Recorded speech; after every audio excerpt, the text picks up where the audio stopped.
Install Android 11 on OnePlus 5 and 5T via AOSP ROM. Please check the description for important notes and all the download links.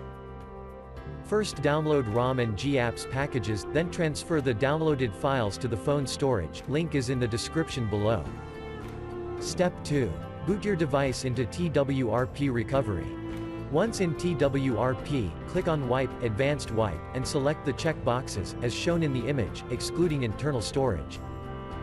Step 4. Swipe the button to wipe the device. Step 5. Go back to the recovery main screen, and tap on the Install button.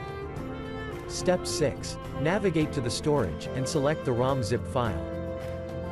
Step 7. Finally, swipe the button on the screen, to install ROM file. Step 8. Flash the GApps zip package, in the same manner. Step 9. After GApps flashing completes, select Wipe Cache and Dalvik from bottom left side of screen, and swipe to wipe. Step 10. When the flashing process is complete, hit Reboot System. That's it, you have successfully installed the ROM on your device.